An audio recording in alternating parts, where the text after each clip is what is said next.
I told our team we, after Will made that field goal, we go in at the half 10-6. Pretty even time of possession, even in the turnover battle. Whole half ahead of us, and then we did not play in any way, shape, or form the type of half that would give us a chance to compete in the second half. 2 turnovers and 3 punts on offense, and then defense got the stop that we kind of talked about at halftime. Hey, getting going. They got that stop to start the second half, and then we had that was pretty catastrophic turnover to give them a free chance at 7 points. So you're not going to come to Lambeau Field and win a game, especially playing like that in the second half, and absolutely not in any way, shape, or form giving ourselves a chance to win the football game. Just injury updates. Christian Daresall had an ankle that he tried to play through, and eventually he came out of the game. Donovan Jackson, I believe, also had an ankle on a foot and was trying to come back in the game, but trainers thought it would be best to hold him out as well. And then Metellus had a shoulder, but was battling through that and able to return.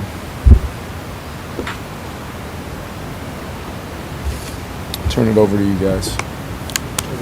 With the offense performance in the second half, how difficult is it right now trying to call what you think JJ can perform and just keep the offense? I think there's things that by running the football pretty efficiently in the first half, you think you might be able to get some plays off of plays to generate some explosives, but at the same time we wanted to come back out and run the football, and we had a negative run, have to get Jordan down there, give him a chance to get down there to get that buzz safety on a negative run. Called a quick game to start the half, trying to see if we can just get a completion play to get it going, and we took a sack on that play, and then had back-to-back negatives are very, very hard to overcome, especially against that group. When you end up 3rd and 12, 3rd and 15, 3rd and 17, whatever we were. Not the formula in any way, shape, or form. Tried to, I thought we did a good job committing to the run early on in the game. Stacked some plays on plays and started to feel kind of what that can do for you along the line of scrimmage. But then we get to after running the ball pretty well consistently on a drive, we get to a third and inside one, and don't get it on the sneak, that we practiced a lot, and then don't get it on 4th down, end up going backwards, really. So no matter what you do, running the football-wise, if you can't continue to get those new sets of downs, we've got to then have the marriage of the run and the pass, try to come to life. And there were some chances, I thought. JJ got tripped up coming out of center one time where, we had a good look for a play, and there was just a bunch of little things like that. Our margin of error is clearly pretty razor thin right now, but what we can't do is lose the turnover battle 3-0, significantly lose the field position battle, and then have negative plays on offense that gives you really no chance against one of the better defenses in the league. But as our guys know, and already hearing just the players in the locker room, and they want to go back to work and fix it. And us as a coaching staff, we got to give them the best possible plan to do that. We've got to have some things corrected that are proving to be somewhat fatal in certain areas of our team right now. Well beyond just having a young quarterback in there. So that's my job, and I've got to do the things that we think will fix some of those problems. Mistakes 3 weeks in a row now, pretty big ones. What do you need to do to get those things cleaned up? Yeah, we've got some rookies. Part of that phase where to a certain extent you kind of know there's going to be some variance to that, but at the same time it's just what are we doing as coaches? What are we doing to emphasize how to play smart football as the starting point? And on that play, I know what Miles is trying to do. He's trying to fair catch and then see if he can get a piece of the gunner to try to help the ball have time to get in the end zone. But first and foremost, we've got to be able to make the initial play, which was the decision not to catch that ball, and then we've got to get all Minnesota Vikings away from it. And if they end up downing it, like we were able to do a couple times with Ryan having a great day punting the ball, to try to help with the field position. But if they end up downing it down in there tight, then it's on the offense to try to sustain a drive and at least flip the field position-wise. But yeah, we've got to get some of those things handled. What do you think JJ is just in terms of handling this? Because this is a couple weeks where it really seemed like it snowballed. Yeah, I think first of all, the formula cannot be to end up being down double digits in the second half, and at least knowing where it kind of takes you out of the game that you want to play when you're coming in at halftime 10-6, thinking a defensive stop and then having a chance to go possibly take the lead there in the third quarter, and then the game can kind of stay where you want it, where we were really close in the first half time of possession, we were really close yards and able to kind of every single one of those positive run plays should hopefully be setting up either another positive run or some plays off of it, and we just can't quite get to that point without having some things happen around JJ, or some variance to having a young quarterback in there and when you're playing a good defense and just understanding timing of pockets and things like that, getting the ball out, the power of completions. Where it's still definitely a work in progress for sure, but I still believe he's absolutely under control from a play call standpoint.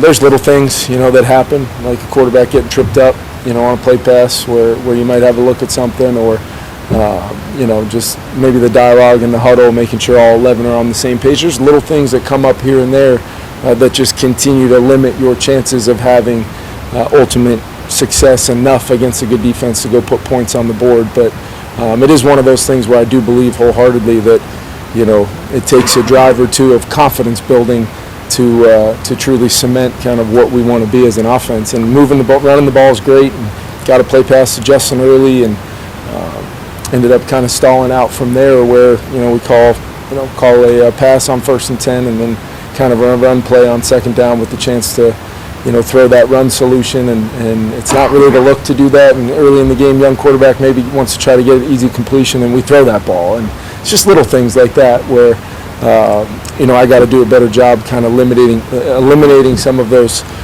things that maybe can be left for chance. Appreciate it's not just the quarterback, obviously, it's the whole team. But I mean, can you win with what he's doing right now?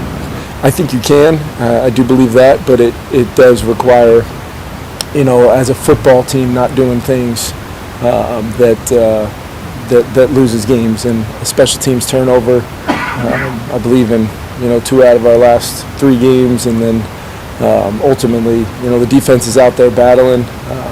They're trying to get the ball back for us as much as we can, but then there's some things where you can't have breakdowns around that player to consistently sustain. So as some of those things happen, or you start stacking negatives, that becomes incredibly difficult for any quarterback, never mind a guy just still in the single-digit world of career starts and all that. So we got to keep putting together plans that give us a chance to express what we want to be as an offense with some talented players in that huddle, while also giving him a chance to grow, but not putting the game totally in his hands, where the variance of a young quarterback will cost our whole team.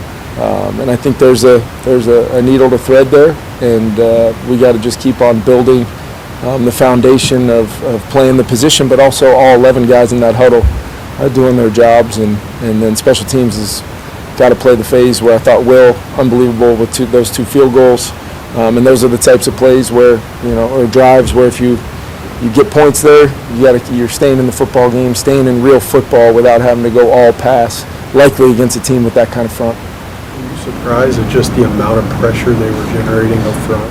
Yeah, we had a pretty good plan. Even I know JJ's first interception. There's 2 tight ends helping on the edges, and I got to go back and look at it, but didn't particularly feel like we were that was I believe one of the first few attempts for with Justin stepping in there for CD at left tackle, and we're trying to help as much as we can on the edge. But I got the general feel sometimes is, are we using that help? Are we fundamentally jumping on jumping on that player right off those bumps and those protections? Because outside of calling plays where you're doing that, you're essentially, when you're down points, there's that call sheet can shrink in a hurry, And we've experienced it at times this year with guys having to step in, either early in games or in the second half of games, and we didn't handle it well today whatsoever.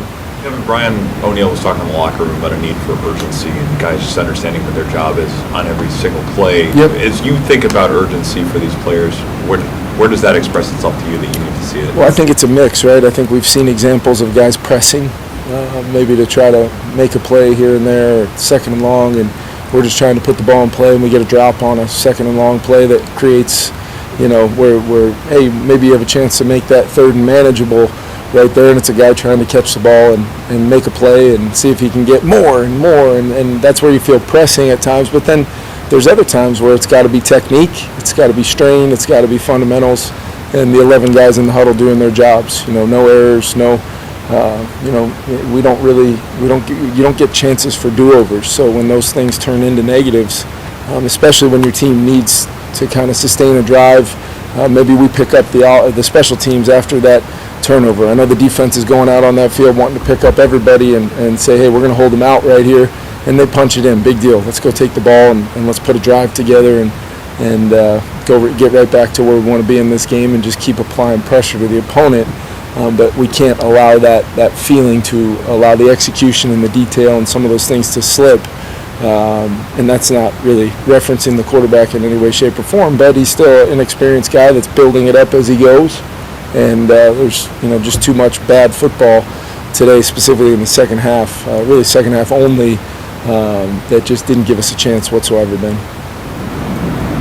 Just in terms of JJ and his confidence, taking one on the chin today, I mean, how do you kind of keep him flying even when he's kind of gone through this last couple of weeks? Yeah, it's all about his preparation. It's all about going back to work and understanding, hey, this is a new week, very tough road trip ahead of us. We're going to need our quarterback to have the best week of preparation out of anybody on our team. But then we also need all the other phases of our team and the other guys in that huddle with him to do the same, and just keep on staying the course. And when we find improvement, when we find consistent examples of it, let's not be in a position where we're ever going to be a team that celebrates that short-term success. We're going to be a team that needs to just continue to press onward and execute even better and do your job even better. And that's just where our team is at right now.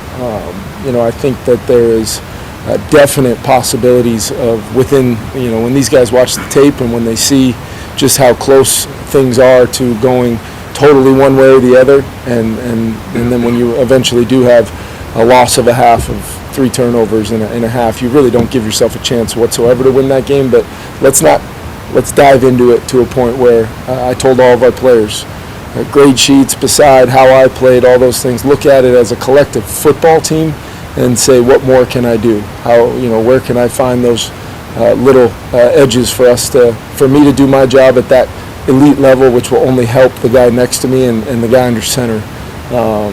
Is how our team views it. That's how our leadership views it, and I think that's why you hear from Brian O'Neill and guys like our captains, saying, not only saying the right things, but those guys are doing the right things. And I have total faith that we're going to continue pressing onward and improving as we go. Is it too early for you to have any sort of sense of whether you might not have Donovan or Christian? Yeah, it's probably too early. Both those guys will be evaluated. I know Donovan really, he was doing everything in his power to try to get back out there, tape it up, and we just wanted to make sure he could, not only do his job, but for the sake of him, just not sustaining something a lot longer than maybe where it's at right now. And then with CD, he tried to fight through it, got it earlier on in the game, and was able to, go. And then at one point, Tyler told me he was done. So we'll evaluate both those guys. Hopefully, getting a guy like Jonathan Grenard, who was close, back next week will help. And we'll see where we're at, and I'll update you guys as soon as I get a little bit more clarity. Sucks. Got to give a lot of credit to them. They executed better than us all day today, and had a great game plan and executed that game plan better than we did. I got to be better. I got to do a lot of things better, and I'll open up to any questions. JJ, where does that start for you? Just getting better from this? Getting on the plane and watching the film, and continuing to just stack the days and wake up every single day ready to get better, and just make small increments each and every day, and continuing to just perfect my craft, and the weaknesses that are exposed, make sure I'm on track with those and getting back to the right spot every week. Where is your confidence level at right now? Confidence is always high, no matter what, because of the guys in that room, because of the trust and faith in my abilities, and it's just we got to put things together. We got to keep putting days together, plays together, and execute better at the end of the day. What stands out from this game specifically that you'd like to improve kind of going forward? I feel like this game, I went into it with a lot of things that I felt like I did pretty well with my feet and just staying calm and all that in the pocket, but there's little things that show up in a big way in these type of games, and just making sure that every play there's a full intensity, focus, and urgency, and I think we slipped a couple times with that today, and we got to be better. JJ, during the course of the game when it's going like that, what kind of goes through your mind, and what are you, how, if you can, do you kind of keep it from snowballing? Just focus on the next play. Just understand, you can't control what happened previously, and you can only control what's in front of you. So just focusing on that one play and making sure we execute in the best way possible. JJ, I assume this is kind of the first time in your career you've gone through this much where you're losing games back-to-back and trying to recover from that. What is that like for you, just as a quarterback trying to recover during the week and kind of keep the emotional context of it in place? I think there's an ultimate emphasis on just the process. Understanding, obviously you want the results, but growth and learning and getting better every day is the most important thing. So obviously, it sucks losing more than anything, but it's just all about that growth and staying, steadfast to the process, and making little tweaks here or there for that process. And keep yourself there, right? Keeping the emotional part of it where you want it to be focused on that. I just don't think emotions are going to do anything good for us. At the end of the day, it's just like fluff, and it's not going to help us execute plays better. So just understanding where the issues are, where the problems are, and fixing them.